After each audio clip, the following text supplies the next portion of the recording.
আমাদের গ্রাম কালীগঞ্জ। এটা একটা ছোট্ট জায়গা, চারপাশে ধানের ক্ষেত, মাঝখানে একটা সরু খাল, আর গ্রামের শেষ মাথায় আমার দাদির পুরনো বাড়ি।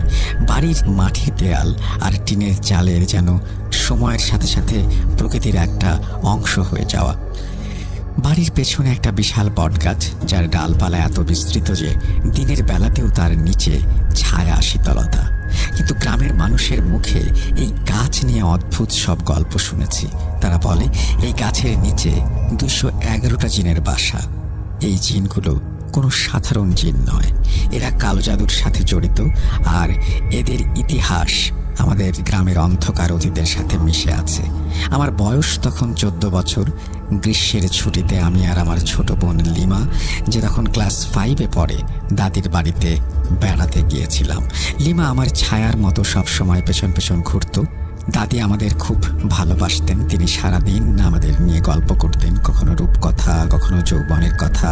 কিন্তু এই গল্পগুলোর মধ্যে একটা গল্প ছিল যেটা তিনি খুব কম বলতেন, সেটা হলো বটগাছ আর 211 জিনের কথা। এক সন্ধ্যায় আমরা দাদির ঘরে বসে ভাত খাচ্ছিলাম। হঠাৎ দাদি গম্ভীর গলায় বললেন, রাজন, লিমা, তোমরা কখনো বটগাছের কাছে যেও না, জানো তো? আমি হেসে বললাম, দাদি, ওসব জিন ভূতের গল্প আমরা বিশ্বাস করি না, এটা তো শুধু একটা গাছ। দাদি হাসলেন না, তিনি ধীরে ধীরে বললেন, সব কিছু যে দেখে তা সত্যি নয়। কিছু জিনিস আছে যা চোখে দেখা যায় না, কিন্তু আছে। আর ওই বটগাছটা, ওটা সাধারণ বটগাছ না, ওর নিচে 211 জিনের বাস। 211টা। লিমা চোখ বড় বড় করলো, তার গলায় ভয় আর কৌতূহল মিশে আছে। হ্যাঁ, দাদি বললেন, এটা একটা পুরনো কালো জাদুর কথা।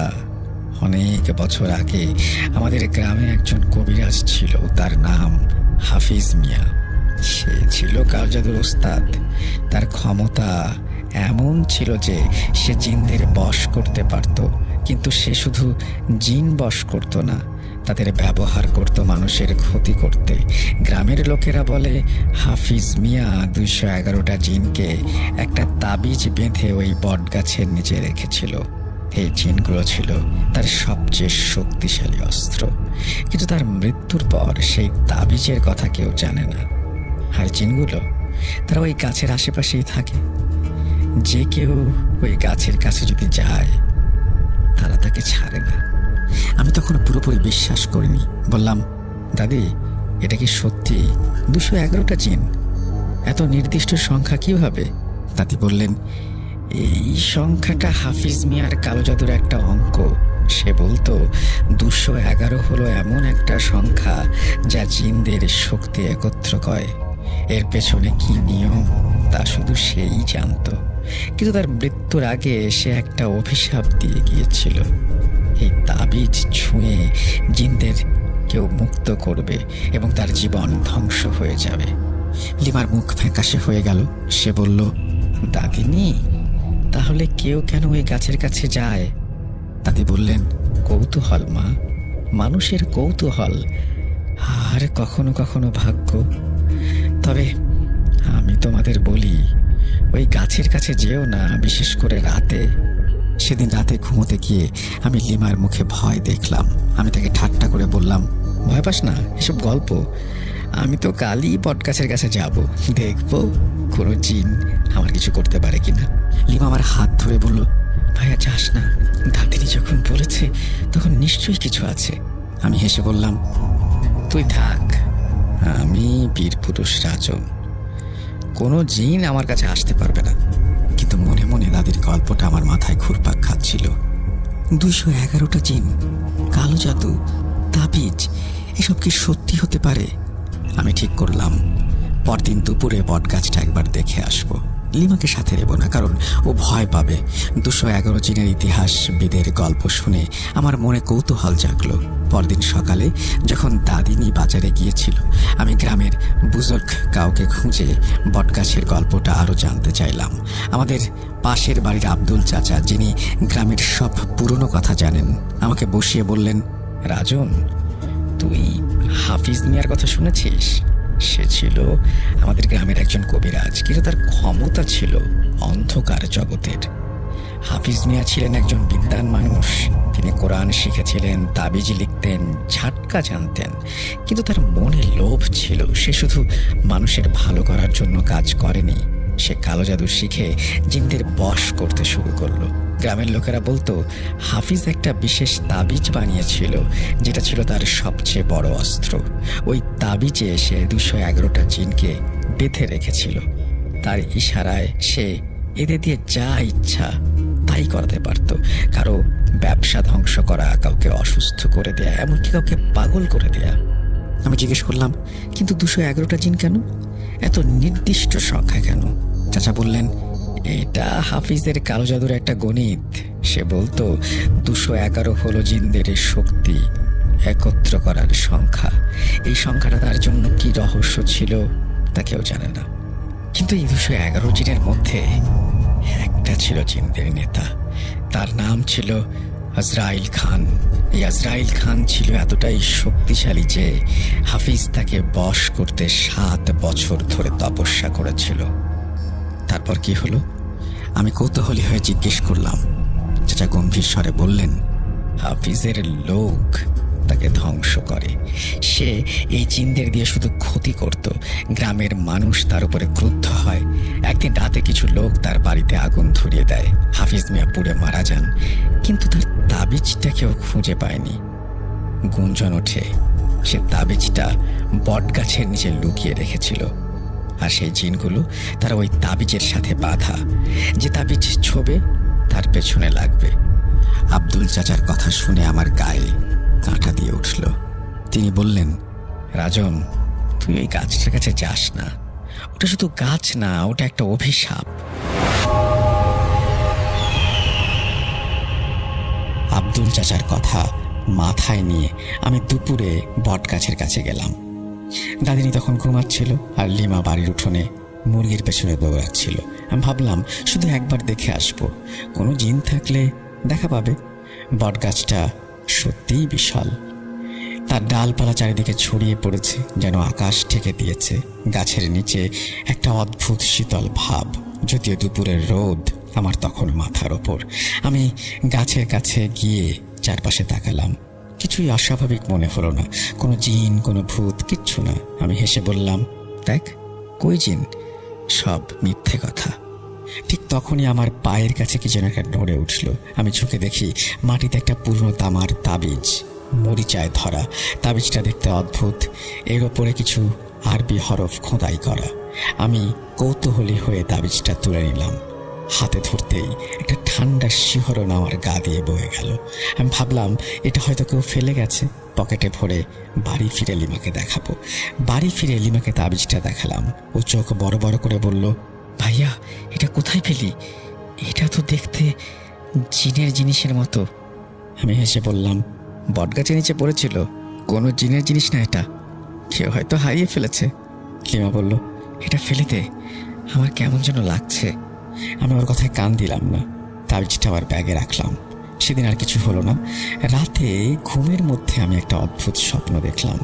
স্বপ্নে আমি বট গাছের নিচে দাঁড়িয়ে, চারপাশে অন্ধকার, কিন্তু গাছের ডাল থেকে কিছু ছায়া নেমে আসছে। তাদের চোখ দেখা যাচ্ছে না, শুধু ফিসফিস শব্দ। তারা আমার দিকে এগিয়ে আসছে আর বলছে, তাবিজ ফেরত দে।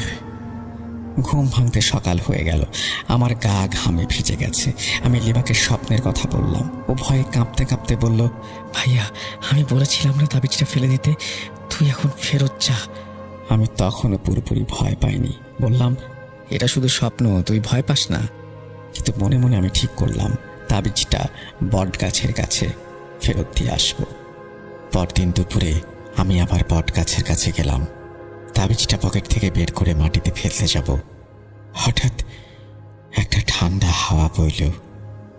আমি চারপাশে তাকালাম, কিন্তু কাউকে দেখলাম না। তবু আমার বুকটা কাঁপছিল। আমি তাবিজটা মাটিতে ফেলে দৌড়ে বাড়ি চলে এলাম। সেদিন রাতে আমি ভাবলাম, ব্যাস, এখানেই শেষ। কিন্তু তা হলো না। রাতে আবার সেই স্বপ্ন। এবারে ছায়াগুলো আরো কাছে এসেছে। তাদের ফিস ফিস আরো স্পষ্ট। তারা বলছে তাবিজ ফেরত দিলে আমাকে ছাড়বে না। আমি নাকি তাদের ডেকেছি। আমি ঘুম থেকে লাফিয়ে উঠলাম, আমার শরীর কাঁপছে। আমি লিমাকে ডেকে বললাম সবকিছু। লিমা কেঁদে ফেলল। সে বলল, ভাইয়া, এটা আমাদের হাতের বাইরে, আমাদের দাদিকে বলতে হবে। পরদিন সকালে আমরা দাদিনীকে সব খুলে বললাম। দাদিনী আমার কথা শুনে চুপ করে রইলেন। তারপর বললেন, তুই যা করেছিস তা খুবই ভুল হয়েছে। ওই তাবিজ ছিল হাফিজ মিয়ার তৈরি। ওটা জিন বাঁধার তাবিজ। তুই ওটা তুলে নিয়ে তাদের কাছ থেকে ফেলে দেওয়ার মাধ্যমে তাদের মুক্ত করে দিয়েছিস। এখন তারা তোর পেছনে লেগেছে।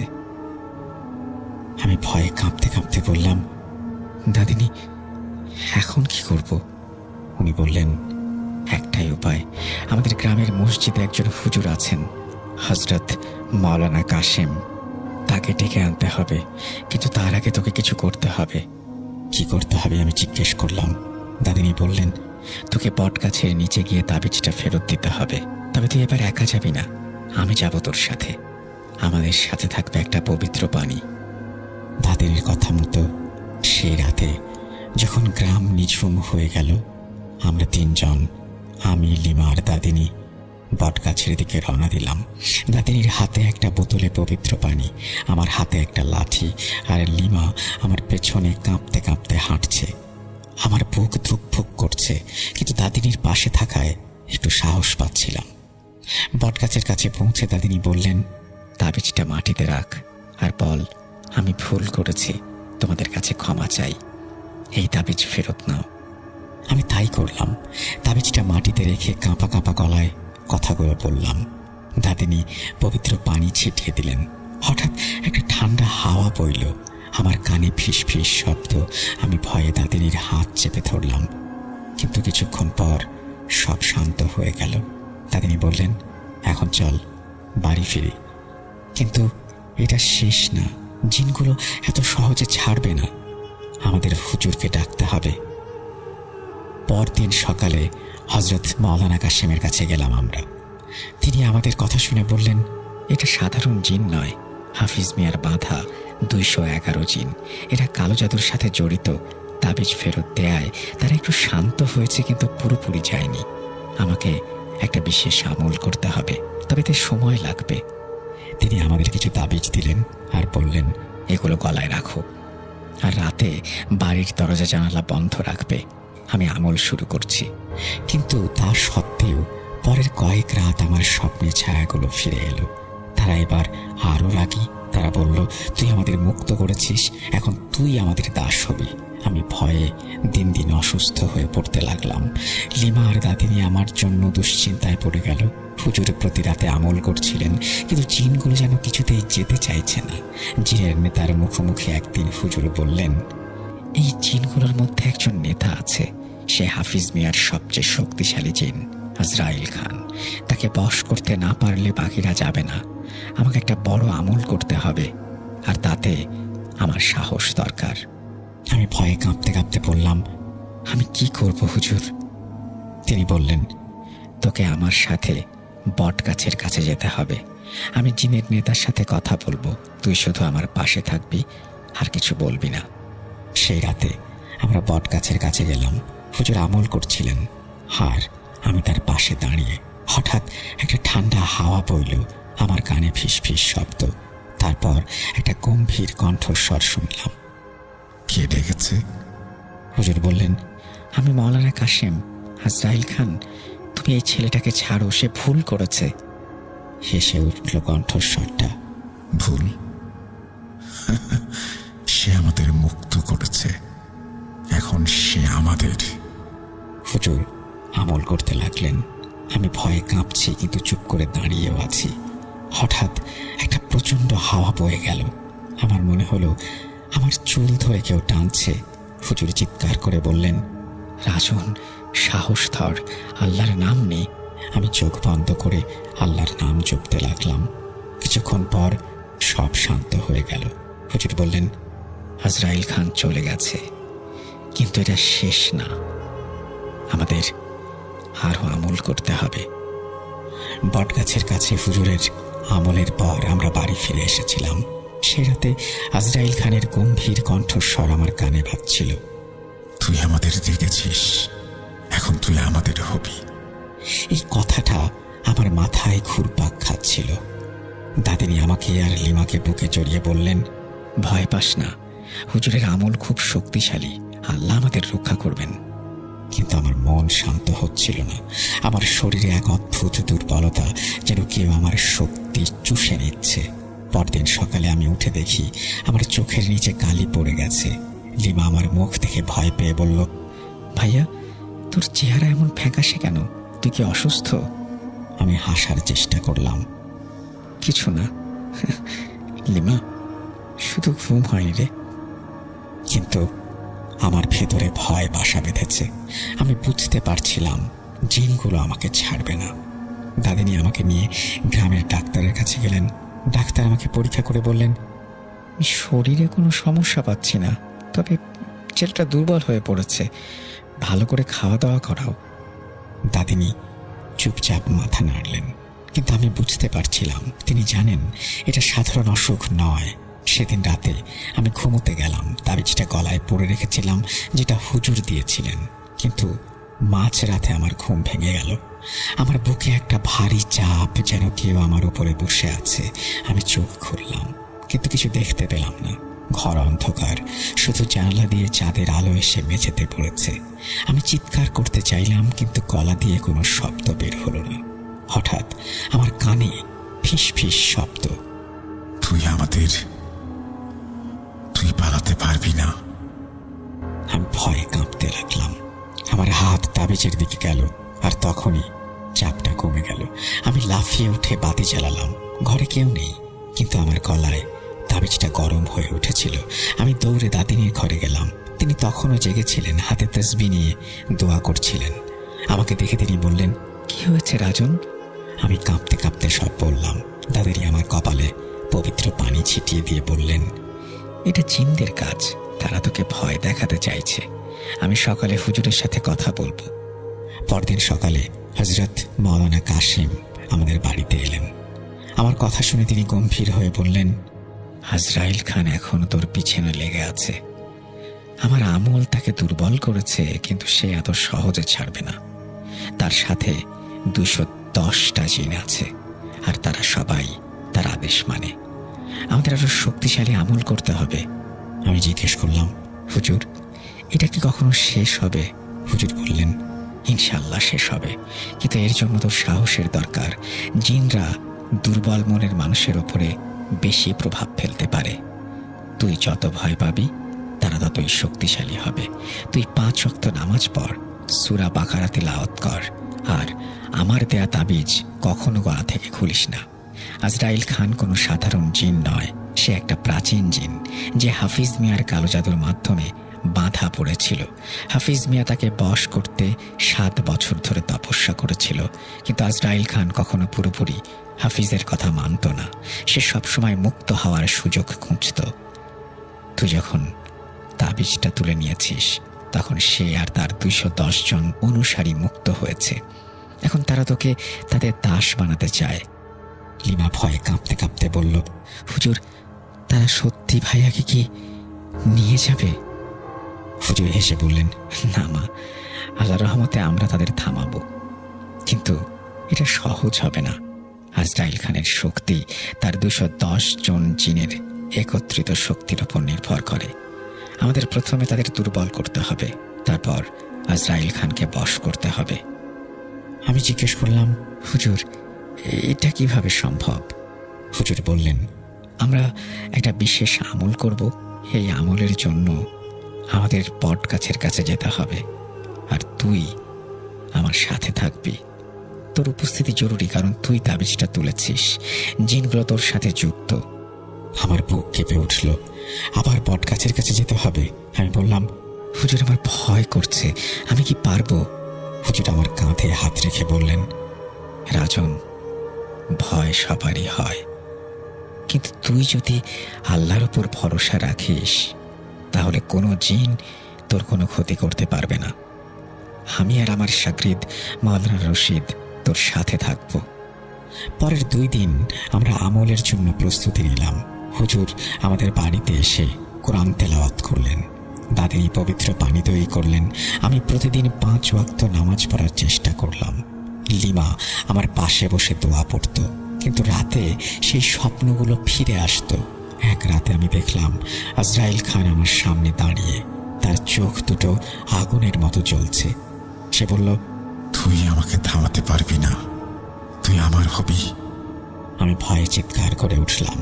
ঘুম ভাঙতে দেখি আমার গলার তাবিজটা মাটিতে পড়ে আছে। আমি তাড়াতাড়ি তাবিজটা তুললাম। দাদিনীকে বললাম, আমার আর সাহস হচ্ছে না, আমি কি পারবো? তিনি আমাকে বুকে জড়িয়ে বললেন, তুই বীর পুরুষ, তুই পারবি। হুজুর আর আমরা সবাই তোর সাথে আছি। অবশেষে সেই রাত এলো। হুজুর, মাওলানা রশিদ আর আমি বটগাছের দিকে রওনা দিলাম। দাদিনী আর লিমা বাড়িতে থেকে দোয়া করছিলেন। আমার হাতে একটা লণ্ঠন, হুজুরের হাতে পবিত্র পানির বোতল। মাওলানা রশিদ একটা কোরআন শরীফ বুকে জড়িয়ে ধরে হাঁটছিলেন।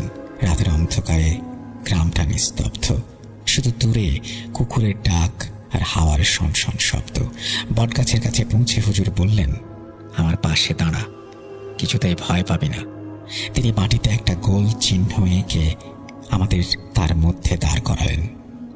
তারপর তিনি আর মাওলানা রশিদ কোরআন তেলাওয়াত করতে শুরু করলেন। আমি চোখ বন্ধ করে আল্লাহর নাম জপ করছিলাম। হঠাৎ একটা ঠান্ডা হাওয়া বইল, আমার কানে ফিসফিস শব্দ। আমি চোখ খুলে দেখি গাছের ডালপালা নড়ছে। হুজুর সূরা জিন পড়ছিলেন। হঠাৎ একটা গম্ভীর কণ্ঠস্বর শোনা গেল, কে ডেকেছে? হুজুর বললেন, আমি মাওলানা কাশেম। আজরাইল খান, তুই এই ছেলেকে ছাড়, সে ভুল করেছে, তুই আর তোর জিনেরা চলে যা। কণ্ঠস্বরটা হেসে উঠল। ভুল? সে আমাদের মুক্ত করেছে, সে এখন আমাদের দাস, তুমি আমাকে থামাতে পারবে না। হুজুর আমল চালিয়ে গেলেন। তিনি পবিত্র পানি ছিটিয়ে দিলেন। হঠাৎ আমার মনে হলো কেউ আমার পেছনে দাঁড়িয়ে। আমি ঘাড় ঘুরে দেখি কেউ নেই, কিন্তু আমার শরীর কাঁপছে। মাওলানা রশিদ আমার কাঁধে হাত রাখলেন। তিনি বললেন, সাহস ধর, এটা তাদের খেলা। হুজুর এবার একটা বিশেষ দোয়া পড়তে শুরু করলেন। তিনি বললেন, এটা হাফিজ মিয়ার তাবিজ ভাঙার দোয়া। হঠাৎ গাছের নিচে মাটি কেঁপে উঠল। আমি ভয়ে হুজুরের হাত ধরলাম। একটা প্রচণ্ড হাওয়া বইল। আমার মনে হলো কেউ আমাকে টেনে নিয়ে যাচ্ছে। হুজুর চিৎকার করে বললেন, রাজন, আল্লাহর নাম নে, ভয় পাবি না। আমি চোখ বন্ধ করে আল্লাহর নাম নিতে থাকলাম। কিছুক্ষণ পর সব শান্ত হয়ে গেল। আমি চোখ খুলে দেখি হুজুর আর মাওলানা রশিদ আমার দিকে তাকিয়ে আছেন। হুজুর বললেন, আজরাইল খান দুর্বল হয়েছে, কিন্তু সে এখনো যায়নি। আমাদের আরো একটা আমল করতে হবে। বাড়ি ফিরে আমি ভাবলাম হয়তো এবার শান্তি পাবো, কিন্তু পরের রাতে একটা ভয়ঙ্কর ঘটনা ঘটল। আমি ঘুমিয়েছিলাম, হঠাৎ আমার বুকে একটা ভারী চাপ অনুভব করলাম। আমি চোখ খুলে দেখি আমার ওপরে একটা ছায়া ঝুঁকে আছে, তার চোখ দুটো জ্বলছে। সে বলল, তুই আমাকে বশ করতে পারবি না, তুই আমার হবি। আমি চিৎকার করতে চাইলাম, কিন্তু গলা দিয়ে কোনো শব্দ বের হলো না। আমি হাতড়ে তাবিজটা বের করলাম। তখন ছায়াটা হঠাৎ অদৃশ্য হয়ে গেল। আমি দৌড়ে দাদিনীর ঘরে গেলাম। আমার শরীর কাঁপছিল। দাদিনী হুজুরকে খবর দিলেন। হুজুর বললেন, এটা আজরাইল খানের শেষ চেষ্টা। সে বুঝেছে আমরা তাকে দুর্বল করে ফেলেছি, তাই সে সরাসরি আক্রমণ করছে। আমাদের এখন তাকে পুরোপুরি বশ করতে হবে। আমাদের হাফিজ মিয়ার তাবিজটা খুঁজে বের করতে হবে। তাবিজটা এখনো গাছের নিচেই আছে। সেটা ধ্বংস না করলে আজরাইল খান পুরোপুরি যাবে না। আমি ভয়ে ভয়ে বললাম, হুজুর, আমি তো তাবিজটা ফেলে দিয়েছি, সেটা কি এখনো আছে? হুজুর বললেন, জিনদের তাবিজ এত সহজে হারিয়ে যায় না, সেটা গাছের নিচে কোথাও লুকিয়ে আছে, আমরা সেটা খুঁজে বের করব। সেই রাতে আমরা আবার বটগাছের কাছে গেলাম। হুজুর, মাওলানা রশিদ আর আমি। দাদিনী এবার আমার সাথে গেলেন। তিনি বললেন, আমি তোর পাশে থাকবো। আমার মনে একটু সাহস এলো। হুজুর গাছের নিচের মাটি খুঁড়তে শুরু করলেন। কিছুক্ষণ পর আমরা তাবিজটা পেলাম। সেটা আগের চেয়ে আরো কালো হয়ে গেছে। হুজুর তাবিজটা পবিত্র পানিতে ধুয়ে দোয়া পড়তে শুরু করলেন। হঠাৎ একটা প্রচন্ড হাওয়া বইল। আমার কানে ফিস ফিস শব্দ। আজরাইল খানের কণ্ঠস্বর শোনা গেল, তোরা আমাকে থামাতে পারবি না। হুজুর আমল চালিয়ে গেলেন। তিনি তাবিজটা মাটিতে রেখে তার উপরে পবিত্র পানি ঢাললেন। হঠাৎ তাবিজটা জ্বলে উঠল। আমি ভয়ে দাদিনীর হাত ধরলাম। হুজুর বললেন, এটা জিনদের শক্তি, ভয় পাবি না। তিনি আরো জোরে জোরে দোয়া পড়তে লাগলেন। কিছুক্ষণ পর সব শান্ত হয়ে গেল। তাবিজটা মাটিতে পড়েছিল, কিন্তু এটা পুরোপুরি কালো হয়ে গেছে। হুজুর বললেন, আজরাইল খান এখন তার জিনদের নিয়ে দুর্বল হয়ে পড়েছে, কিন্তু এটা শেষ নয়। নতুন তাবিজটা আমার ব্যাগে দেখে আমার হাত পা ঠান্ডা হয়ে গিয়েছিল। এটা সেই তাবিজ নয় যেটা আমি বটগাছের নিচে ফেলে দিয়েছিলাম। এটার রং তামার মতো, কিন্তু ওপরে খোদাই করা আরবি হরফগুলো যেন আরো জটিল। তাবিজটা হাতে নিতেই আমার শরীরে একটা শিহরণ বয়ে গেল, যেন এটা আমাকে কিছু বলতে চাইছে। দাদিনী তাবিজটা দেখে মুখ ফ্যাকাশে করে বললেন, এটা কোথায় পেলি? আমি কাঁপতে কাঁপতে বললাম, জানি না দাদিনী, হঠাৎ আমার ব্যাগে পেলাম, আমি তো এটা ছুঁইনি। দাদিনী তাড়াতাড়ি তাবিজটা একটা কাপড়ে মুড়ে ঘরের এক কোণে রাখলেন। তিনি বললেন, এটা জিনদের কৌশল হতে পারে, আমি এখনই হুজুরকে খবর দিচ্ছি, তুই এটার কাছে যাস না। লিমা ভয়ে ভয়ে আমার পাশে থেকে বলল, ভাইয়া, এটা কি আবার জিনদের কাজ? তারা কি আমাদের ছাড়বে না? আমার মাথার মধ্যে একটা প্রশ্ন ঘুরছিল, এই তাবিজ কোথা থেকে এলো? সকাল হতেই হযরত মাওলানা কাশেম আমাদের বাড়িতে এলেন। তিনি তাবিজটা হাতে নিয়ে পরীক্ষা করলেন। তার মুখ গম্ভীর। তিনি বললেন, এটা হাফিজ মিয়ার তৈরি আরেকটা তাবিজ, কিন্তু এটা প্রথম তাবিজের চেয়ে ভিন্ন। এর খোদাই করা হরফগুলো আরো জটিল, আর এটা যেন আরেকটা জিনের দলের সাথে যুক্ত। আমি ভয়ে ভয়ে জিজ্ঞেস করলাম, হুজুর, এর মানে কি আরো জিন আমার পেছনে লাগবে? হুজুর চুপ করে রইলেন। তারপর বললেন, হাফিজ মিয়া শুধু 211টা জিন বাঁধেননি, তার কালো জাদুর শক্তি এতটাই ছিল যে সে একাধিক জিনের দল বশ করেছিল। প্রথম তাবিজে ছিল আজরাইল খান আর 210 জন অনুসারী, কিন্তু এই তাবিজটা হয়তো আরেকটা জিনের নেতার সাথে যুক্ত। আমাদের এর রহস্য বের করতে হবে। দাদিনী বললেন, হুজুর, এটা কি রাজনের ব্যাগে জিনরা রেখেছে? হুজুর মাথা নাড়লেন। তিনি বললেন, সম্ভব। জিনরা এমন কৌশল ব্যবহার করে, তারা চায় রাজন এটা আবার ছুঁয়ে তাদের শক্তিশালী করে দিক, কিন্তু আমরা এটা হতে দেব না। তিনি তাবিজটা পবিত্র পানিতে ডুবিয়ে দোয়া পড়লেন। তখন তাবিজটা থেকে অদ্ভুত একটা শব্দ বের হলো, যেন কেউ ফিস ফিস করছে। আমার গায়ে কাঁটা দিয়ে উঠল। হুজুর বললেন, এই তাবিজটা আমি নিয়ে যাব। আমার কাছে একটা পুরনো কিতাব আছে যেখানে হাফিজ মিয়ার কালো জাদুর কথা লেখা আছে, আমি সেটা পড়ে দেখব। তবে রাজন, তুই আরো সাবধানে থাক, জিনটা এখন তোর ওপরে আরো বেশি নজর রাখছে। সেদিন রাতে আমি ঘুমোতে গেলাম। হুজুরের দেয়া তাবিজটা গলায় ছিল, কিন্তু মাঝরাতে আমার ঘুম ভেঙে গেল। আমার ঘরে একটা অদ্ভুত গন্ধ, যেন পোড়া কাঠের গন্ধ। আমি উঠে বসলাম। ঘর অন্ধকার, কিন্তু জানালার কাছে একটা ছায়া দেখলাম। এটা আজরাইল খানের মতো নয়, আরো লম্বা, আর চোখগুলো নীল আলোর মতো জ্বলছে। সে ফিসফিস করে বলল, রাজন, তুই আমাদের তাবিজ ছুঁয়েছিস, এখন তুই আমাদের কাছে আয়। আমি ভয়ে চিৎকার করে উঠলাম। আমার চিৎকার শুনে দাদিনী আর লিমা দৌড়ে এলো। আমি কাঁপতে কাঁপতে বললাম, ঘরে কেউ ছিল দাদিনী? সে বলল, আমি তাদের তাবিজ ছুঁয়েছি। দাদিনী ঘরে পবিত্র পানি ছিটিয়ে দিলেন। তারপর বললেন, শান্ত হ, এটা নতুন তাবিজের জিন হতে পারে, আমি হুজুরকে বলছি। পরদিন সকালে হুজুর এলেন। আমার কথা শুনে তিনি বললেন, হ্যাঁ ঠিক, এটা নতুন নেতা। আমি কিতাবে পড়েছি হাফিজ মিয়া 2টা জিনের দল বশ করেছিলেন। প্রথমটা ছিল আজরাইল খানের দল, আর দ্বিতীয়টা জাহান্নাম খানের দল। এই নতুন তাবিজটা জাহান্নাম খানের, সে আজরাইল খানের চেয়েও শক্তিশালী। ভয়ে ভয়ে বললাম, হুজুর, এখন কি হবে? আমি তো এই তাবিজ ছুঁইনি।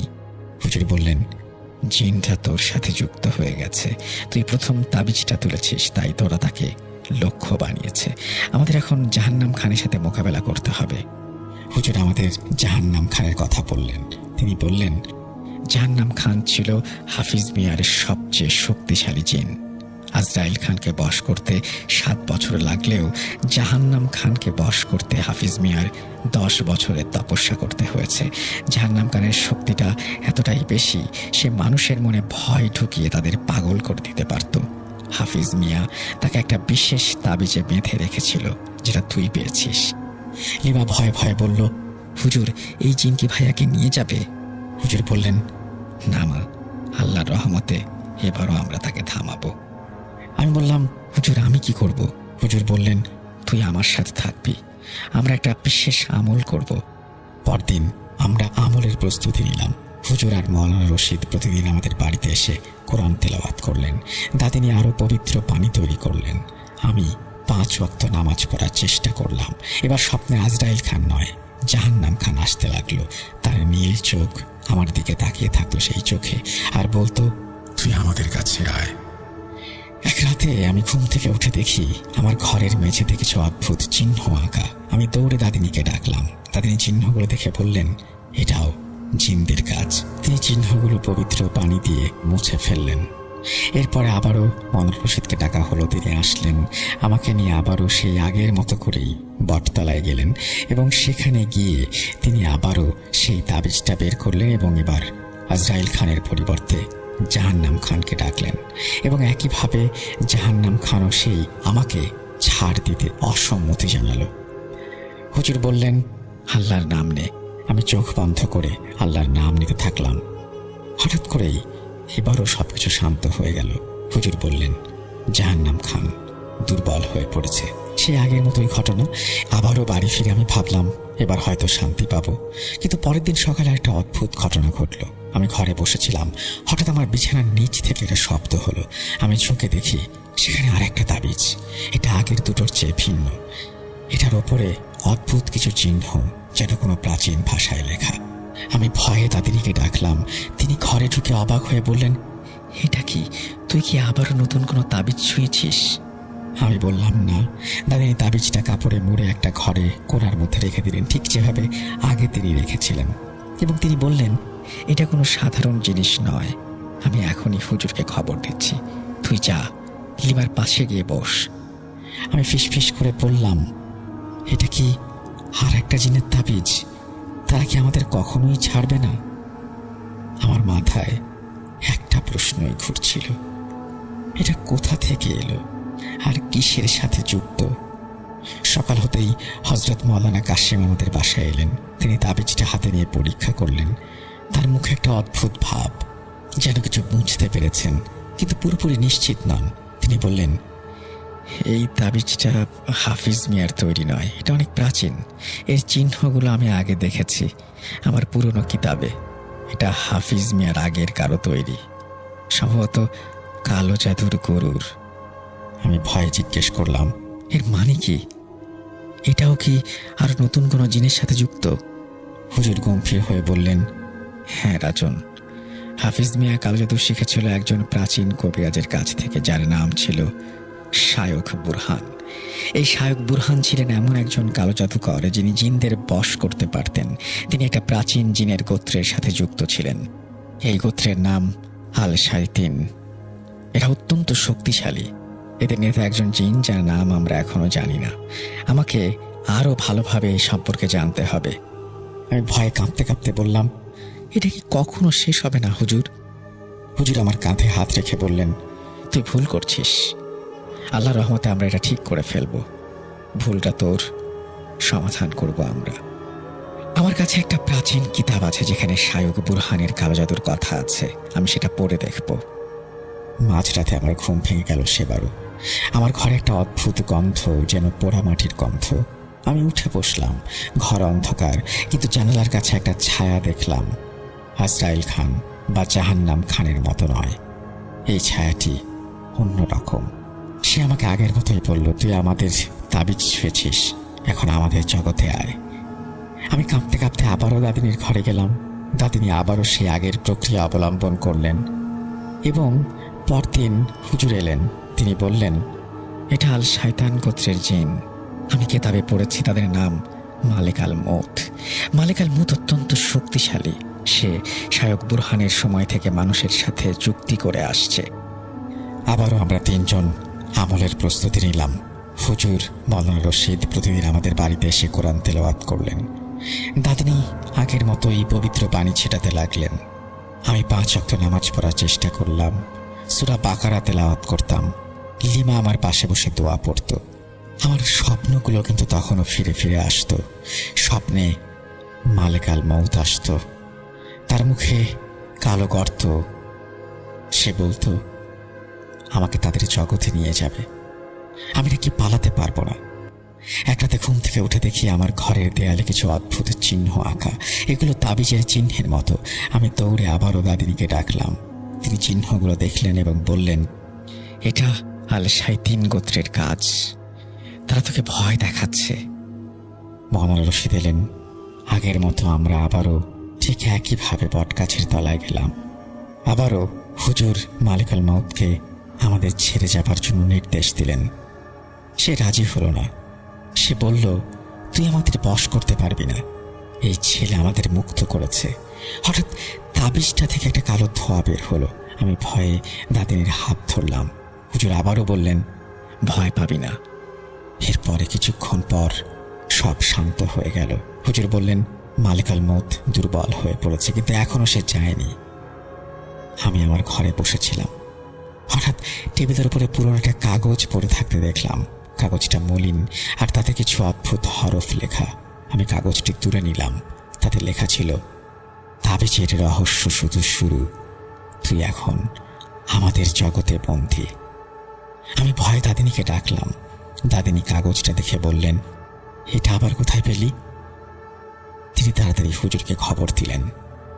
হুজুর আসলেন এবং তিনি বললেন, এই রহস্য পুরোপুরি সমাধান করতে হবে। এই পর্যন্ত এই ঘটনা আসলে ঘটেছে। এরপরে তিনি আর ঘটনা লেখেননি। আমরা যোগাযোগ করেছিলাম তার সাথে এবং তিনি বলেছেন তিনি 5টা ঘটনাই পাঠিয়েছেন, যে ঘটনাগুলো এখানেই তিনি শেষ করেছেন। কেমন লাগলো আমাদের জানাবেন। একই ঘটনা বারবার ঘুরে ফিরে আসছে, কিন্তু একটা জিনিস মনে রাখতে হবে, একই ঘটনা বারবার ঘুরে ফিরে আসছে বলেই তিনি লিখেছেন এবং আমাকেও বলতে হচ্ছে। এবং এটা মনে হচ্ছে একটা এন্ডলেস একটা প্রসিডিওর আর কি। বাট আমি জানি না কি হবে এই ঘটনার শেষে, বা নতুন করে তিনি আমাদের আবারও কিছু জানাবেন কিনা। তবে ঘটনা যদি ভালো লাগে আপনারা অবশ্যই লাইক দেবেন, কমেন্ট করবেন এবং বন্ধুদের সাথে শেয়ার করতে ভুলবেন না। আমরা চলে যাব আমাদের পরবর্তী ঘটনায়।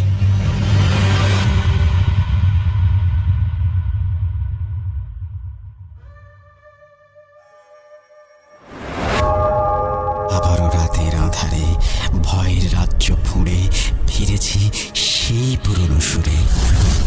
বিশ্বাস করা বা না করা আপনার ব্যাপার, but the old music comes alive.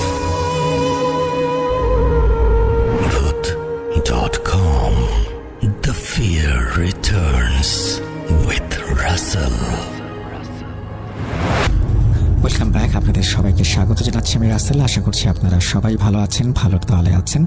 আমরা এবার যেটা করব সেটা হচ্ছে সরাসরি চলে যাব আমরা কিছু অডিও ক্লিপে। আশা করছি অডিও ক্লিপগুলো আপনাদের ভালো লাগবে। চলুন প্রথম অডিও ক্লিপটি আমরা শুনে আসি। আসসালামু আলাইকুম, আমি মোহাম্মদ সেলিম শিকদার। রাসেল ভাই এবং ভূত.com এর সকল শ্রোতাদেরকে জানাই আন্তরিক শুভেচ্ছা ও অভিনন্দন। আমি আজকে যে ঘটনাটি শেয়ার করব সেটি মাগুরা জেলার মোহাম্মদপুর উপজেলার একটি ঘটনা। তো আমার একজন চাচা ছিল, যার নাম হলো আকু শিকদার। তিনি এখনো বেঁচে আছেন। আমার এই চাচার কোনো ছেলে নেই, তার আছে 2টা মেয়ে। তার অনেকগুলো ছেলে হয়েছে, গর্ভে থাকা অবস্থায় অনেকেই মারা গেছে, আবার অনেকেই পৃথিবীতে জন্মগ্রহণ করার পর বিভিন্ন রোগবালাই হয়ে মারা গিয়েছে। তিনি অনেক চেষ্টা করেছেন, কিন্তু আল্লাহ তার কোনো সন্তানকেই দুনিয়াতে বাঁচিয়ে রাখেননি। যে কোনো কারণেই তার সন্তানগুলো মারা গিয়েছে। তো এই যে যেটা তার সন্তানগুলো মারা যাচ্ছিল, এর পিছনের আসল ঘটনা ছিল অন্য কোনো কিছু, কোনো অপ্রাকৃতিক কোনো একটা ঘটনা ছিল। কোনো একটা কিছু নজরের ফলে তার সব সন্তানগুলো মারা যাচ্ছিল। তারা অনেক চেষ্টা করেও, অনেক তদবির করে, ঝাড়ফুঁক করেও তাদের কোনো সন্তানকে তারা বাঁচিয়ে রাখতে পারতো না। তো এটা সম্পর্কে অনেকেই অনেক কিছু জানে। এখন আসছি আসল ঘটনায়। তো গ্রামগঞ্জে সাধারণত বাচ্চা কাচ্চারা সবাই একসঙ্গে খেলাধুলা করে, ভালো কাজ মন্দ কাজ সব একসাথেই করে। তো আমার যে গ্রাম, সেই গ্রামে আমার সমবয়সী অনেক ছেলেপেলে ছিল। তো তারা একসঙ্গে নামাজ পড়তো। ফজর, জোহর, আসর সব ধরনের মানে 5 ওয়াক্ত নামাজ তারা একসঙ্গে, একজন একজনকে ডাক দিত, সবাই একসঙ্গে মিলে দল বেঁধে নামাজ পড়তে যেত। তো যেটা ছিল অনেকটা একটা ভালো একটা দিক। তো তারা ফজরের নামাজও এরকম সেম ভাবে যদি কেউ আগে উঠতো, সে সবাইকে ডাক দিয়ে সবাই দলবদ্ধ ভাবে নামাজ পড়তে যেত। তো অবশ্য এই ঘটনা আমার সঙ্গে ঘটেনি, আমার এই বন্ধু বান্ধবের সঙ্গে ঘটা ঘটনা, তাদের মুখ থেকে শোনা। তো একজনের ঘুম একটু আগে ভেঙে যায় একদিন। ঘটনাটা প্রায় আপনার ফজরের অনেক আগে, 3:30 মেবি এরকম টাইমে। তো বাচ্চা কাচ্চা মানুষ, বয়সের কত হবে 10-12, কিন্তু তাদের সে আর ঘড়ি দেখে নাই বা ঘড়ি তার কাছে ছিল না। সে জ্যোৎস্না রাত দেখে মনে করছে যে মনে হয় ফজরের আজান হয় দিয়ে দিয়েছে, না হলে দেবে, এরকম কোনো কিছু একটা সে ভেবেছে। তো সে আপনার সব বন্ধু বান্ধবকে ডাক দিয়েছে। ডাক দেওয়ার পর তারা সবাই মিলে যাচ্ছে নামাজ পড়তে। তো যে মসজিদে নামাজ পড়তে যাচ্ছে সেটা হলো বাজারের পাশে একটা মসজিদ। মসজিদটার অবস্থানটা, আমি যে আমার চাচার কথা বললাম আকুশিকদারের বাসার সাথে মানে পাশাপাশি। মসজিদটা অবশ্য খুব একটা আধুনিক মসজিদ না, এটা বাজারে নামাজ পড়ার জন্য সাধারণত তৈরি হয়েছিল, যেটা বর্তমানে এটাকে অনেক উন্নত করা হয়েছে। কিন্তু আগে এটা পাটকাঠি বলে যাকে, পাটকাঠি দিয়ে উপরে ছাউনি দিয়ে মানে ওক্তের নামাজগুলো পড়ার মতো একটা ব্যবস্থা করা হয়েছিল আর কি, বাজারের লোকজনের জন্য। তো আমার এই যে চাচা, তার বাসার পাশে মসজিদের অবস্থান। তো আমার চাচার ঘরের যে ঘরের পিছন পাশেই মেন রাস্তা। তো ঘরের পিছন পাশে ছিল একটা জানালা। তো এবং রাস্তার অপর পাশে ছিল একটা পুকুর, বড় পুকুর, যে পুকুরে আমাদের এলাকার সবাই গোসল করে আর কি। বাজারের পাশেই বড় পুকুরটা। এবং পুকুর রাস্তার এক পাশে এবং রাস্তার অপর পাশে মসজিদ, এবং মসজিদের সাইডেই আমার এই চাচার বাসা। তো ঘটনাটি ঘটে এমন যে তারা নামাজ পড়তে যাচ্ছিল, বাজারের মেন যে বাঁকটা ক্রস করেই সামনের দিকে একটু হেঁটে গেলেই মসজিদ, এবং মসজিদের পাশে পুকুর। তো তারা দেখতে পেল ওই যে ঘর, আকুশিকদারের ঘরের যে জানালা দিয়ে একটা সবুজ রঙের একটা কিছু, যার মাথা নেই এবং তার বুকের 2 পাশে বড় বড় 2টা চোখ, তার বডিটা সবুজ রং, সেটা সাইজে এটা ছোট বেটেদার ধরনের, এবং তার নিচের পা নেই। সে হাঁটু থেকে শুরু করে গলা পর্যন্ত বডির সাইজ, অর্থাৎ নিচেই পা নেই। সে ভেসে ভেসে ওই জানলা দিয়ে বের হয়ে যাচ্ছে, এবং তার বুকে চোখ, বুকেই মুখ। সে ভেসে ভেসে আস্তে আস্তে রাস্তা, ওই আকুশিকদারের জানালা দিয়ে বের হয়ে রাস্তার উপর দিয়ে ভেসে ভেসে পুকুরের যে পাড় বলে, পুকুর পাড়ের ওদিকে আস্তে আস্তে গিয়ে মিলিয়ে গেল। তো আমার বন্ধু বান্ধব এটা দেখে খুবই ভয় পেয়েছে। ভয় পেয়ে তারা এত পরিমাণে ভয় পেয়েছে যে বাচ্চা কাচ্চা, তখন তো বয়স অনেক ছোট সবার। তো তারা রাস্তার উপরে গড়াগড়ি খাচ্ছে ভয়ে। তারা সবাই রাস্তার উপরে বসে পড়েছে, কেউ চিল্লাচিল্লি করছে, কেউ কান্না করছে। তো আমার দাদা ছিল মুয়াজ্জিন ওই মসজিদের। তো দাদা ফজরের নামাজের একটু আগে, আজানের একটু আগেই মসজিদে উপস্থিত হয়ে যায়। তো আমার দাদা ওরকম ভাবে আজান দেওয়ার জন্য আসছে, আসার পথে দেখি বাচ্চা কাচ্চাগুলো এরকম কান্নাকাটি করতেছে। তখন দাদা বলে, কি হয়েছে বলো আমাকে। তো সবাই সব ঘটনাটি দাদাকে খুলে বললো। তো দাদা বলে, না ভয় না, এটা তোমরা মনের ভুল, তোমরা মনের ভয় পেয়েছো, এটা হয়তো তোমরা ভুল দেখেছো। আমার দাদা সবাইকে সান্ত্বনা দেওয়ার জন্য আর কি ঘটনাটা এরকম ভাবে বলছে যেন তারা ভয় না পায়।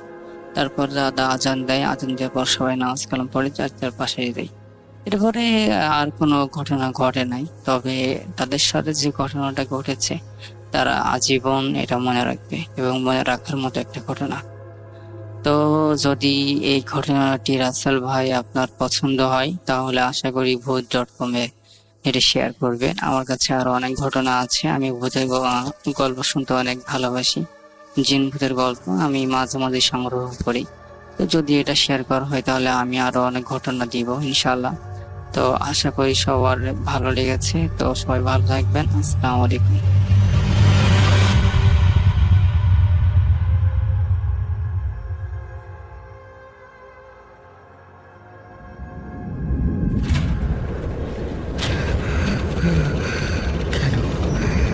কেন তুমি আসো? আমি শুধু তোমার সাথেই থাকতে চাই। কিভাবে সম্ভব? মৃতদের এই পৃথিবীতে থাকতে নেই। তুমি তুমি চলে যাও, চলে যাও, প্লিজ চলে যাও। সবটাই কি ইলুশন, নাকি অন্য জগতের কেউ কখনো হাজির হয়ে যায় চোখের পলকে? ভূত.com with রাসেল। Welcome back. আপনাদের সবাইকে স্বাগত জানাচ্ছি আমি রাসেল। আশা করছি আপনারা সবাই ভালো আছেন, ভালোর দলে আছেন। আমিও ভালো আছি, ভালোর দলে আছি। চলুন কথা না বাড়িয়ে আমরা ঘটনায় যাই। যেভাবে লেখা আছে সেভাবেই পড়ে শোনাচ্ছি।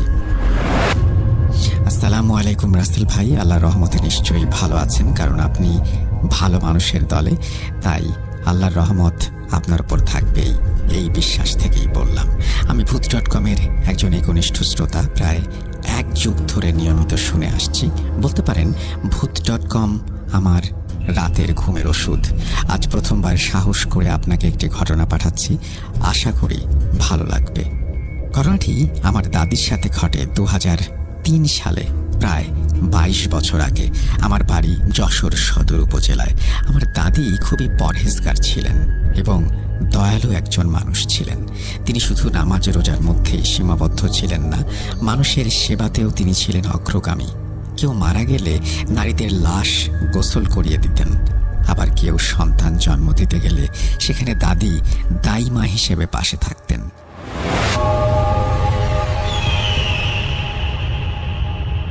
একদিন মাগরিবের নামাজের পর দাদি কোরআন শরীফ পড়ছিলেন।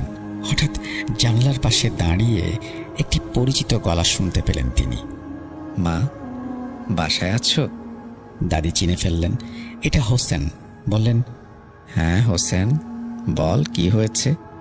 এই কথায় হোসেন হাউমাউ করে কাঁদতে কাঁদতে বলল, মা, আমার মেয়ে গলায় দড়ি দিয়ে আত্মহত্যা করেছে। কেউ লাশটা ধোয়াতে রাজি হচ্ছে না। তোমার হাতেই তো সে দুনিয়া দেখেছিল, শেষ গোসলটাও না হয় তুমিই করো মা। এই কথায় দাদির বুকটা কেঁপে ওঠে, দু চোখ বেয়ে পানি গড়িয়ে পড়ে। তিনি জানতে চাইলেন, কি কারণে এমন করলো মেয়েটা? হোসেন জানালেন, তার মেয়ের স্বামী অন্য এক নারীর সঙ্গে বিবাহ বহির্ভূত সম্পর্কে জড়িয়ে পড়েছিল। সেই কষ্টেই মেয়েটি অভিমানে নিজের জীবন শেষ করে দিয়েছে। দাদি কোরআন শরীফ পড়া শেষ করে তার সাথে রওনা হন। পথে পড়ে এক পুরনো বিশাল বটগাছ। 2003 সালের সেই সময়ে বিদ্যুৎ এতটা ছিল না, আর বটগাছটার চারপাশে সবসময় একটা গা ছমছমে অন্ধকার লেগেই থাকতো। হোসেনদের বাড়িতে পৌঁছে দাদি গোসলের প্রস্তুতি নেন। সাথে ছিল এক 17 বছরের মেয়ে, সে পানি এগিয়ে দিচ্ছিল। যেহেতু আত্মহত্যার কেস, লাশটির পোস্টমর্টম করা হয়েছিল। দাদির ভাষ্যমতে মেয়েটির শরীরের সেলাই এত ফাঁকা ছিল যে তার ভেতরের অংশগুলো পর্যন্ত দেখা যাচ্ছিল। গোসলের সময় দাদি যখন মেয়েটির হাতে সাবান দিচ্ছিলেন, তখন দাদির পরা একটি আংটি আচমকা সেই সেলাই আটকে যায়। হঠাৎ করে দাদি মনে করেন লাশটি বুঝি তার হাত ধরে টানছে। কিছুক্ষণ পর বুঝতে পারলেন আংটিটা সেলাই আটকে গিয়েছিল। তবুও নিজের মনকে শক্ত করে দাদি গোসল সম্পন্ন করেন। জানাজা ও দাফন পর্যন্ত সেখানেই ছিলেন আর ভাবছিলেন যে মেয়েটা আমার হাতে করে দুনিয়ার মুখ দেখে, তার শেষ গোসলটাও আমার হাতে হলো। এই কথা ভাবছিলেন আর কাঁদছিলেন। দাফনের পর হোসেন কাকু দাদিকে বললেন, মা, আমি আপনাকে এগিয়ে দেই। কিন্তু দাদি বললেন, না বাবা, এই সামান্য পথ একাই যেতে পারবো। সেদিন ছিল চাঁদবিহীন ঘন কালো রাত। সময় রাত 11টা। দাদি যখন বটগাছটার কাছাকাছি এলেন, তখন হঠাৎ পেছন থেকে ছপ ছপ ছপ করে জলের মতো কিছু একটা শব্দ শুনতে পেলেন। দাদি দাঁড়িয়ে পড়লেন, কিন্তু শব্দ থামল না, বরং আরো কাছে আসতে শুরু করলো। হঠাৎ ঘুরে তাকিয়ে তার হাতে থাকা টর্চের আলোয় তিনি যা দেখলেন, সেটা দেখার জন্য তিনি মোটেও প্রস্তুত ছিলেন না। তিনি দেখে তার বুক থেকে প্রাণ পাখি চলে যাবার জোগাড় হলো। সেই মেয়েটি কাফনের কাপড় পরা অবস্থায় 2 পা একসাথে লাফিয়ে অর্থাৎ জোড়া পায়ে লাফিয়ে দাদির কাছে আসছে। কান্না ভেজা মুখ, কাঁটা ছেঁড়া শরীর, ফাঁকা চোখ। দাদি নিজেকে ধরে রাখতে পারছিলেন না। ভয় তার শরীর থরথর করে কাঁপছিল। তারপরেও তিনি নিজেকে শক্ত করে বললেন, মারে, আমি তো তোর কোনো ক্ষতি করিনি, কেন তুই আমার পিছনে পিছনে আসছিস? যারা তোর জীবন নষ্ট করেছে তুই তাদের কাছে যা। এই বলে দাদি সামনে হাঁটা শুরু করেন। কিছু দূর গিয়ে পেছনে তাকিয়ে দেখলেন মেয়েটি স্থির হয়ে দাঁড়িয়ে আছে আর করুণ সুরে কাঁদছে। দাদি সেই কান্নার আওয়াজে নিজেও কাঁদতে কাঁদতে বাড়ির দিকে রওনা দিলেন। এদিকে দাদির দেরি দেখে আমার বাবা দাদিকে খুঁজতে বের হন। দাদি বাবাকে দেখে হাওমাও করে কেঁদে জড়িয়ে ধরেন। বাড়িতে ফিরে সব খুলে বলেন। বাবার আগে বললেন, তুমি আর কোনো লাশ গোসল দিবা না, আর সন্ধ্যার পর বাসা থেকে তোমার বের হওয়া লাগবে না। এই ঘটনা কিছুদিন পর দাদির হার্ট ফেল হয় এবং তিনি মারা যান। আর সত্যিই তিনি আর কোনো দিন আর কোনো লাশ গোসল দেননি। এই ছিল আমার শোনা আমার দাদির সাথে ঘটা বাস্তব অভিজ্ঞতার কথা। ঘটনাটি ভালো লাগলে অবশ্যই ভূত.com-এ শেয়ার করার অনুরোধ রইল। আর নির্বাচিত হলে আমাকে একটা কল করে জানালে খুব ভালো লাগবে। এটাই আমার প্রথম ঘটনা। ভুল ত্রুটি ক্ষমা সুন্দর দৃষ্টিতে দেখবেন। এই ঘটনাটি লিখেছেন আরাফাত, তারপরে তিনি তার ফোন নাম্বার আমাদের সাথে শেয়ার করেছেন। Thank you very much. আপনার ঘটনাটি আমরা শেয়ার করলাম। আমার ধারণা যে এই ঘটনাটি সবারই ভালো লেগেছে। আমরা চলে যাব আমাদের পরবর্তী ঘটনায়।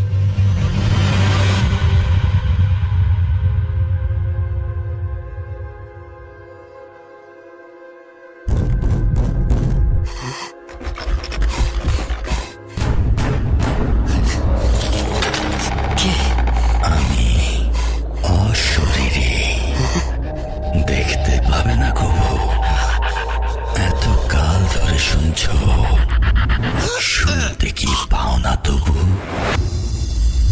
ভূত.com, The Fear Returns with Russell. Welcome back. আপনাদের সবাইকে স্বাগত জানাচ্ছি আমি রাসেল। আশা করছি আপনারা সবাই ভালো আছেন, ভালোর তলে আছেন। আমিও ভালো আছি, ভালোর তলে আছি। আমরা কোনো কথা না বাড়িয়ে চলে যাব আমাদের আজকের দ্বিতীয় অডিও ক্লিপে। আসসালামু আলাইকুম রাসেল ভাই, আশা করি আপনি ভালো আছেন এবং ভালো দলে আছেন। আমার বাসা বগুড়া শেরপুর। আমি কর্মাবস্থায় সৌদি আরবে আছি। আমি আজকে আপনাদেরকে যে ঘটনাটি শোনাবো সেটি আমার বাবার মুখে শোনা, এবং তার আগে আমার বাবার একটু বর্ণনা দিই। তিনি ছিলেন একজন কবিরাজ প্লাস সে একজন সন্ন্যাসী ছিল বা দরবেশ, এই জাতীয় আর কি। তার মাথায় জটা ছিল এবং সেই জটার সাথে অন্য জগতের জিন বা এই জাতীয় কিছু ছিল।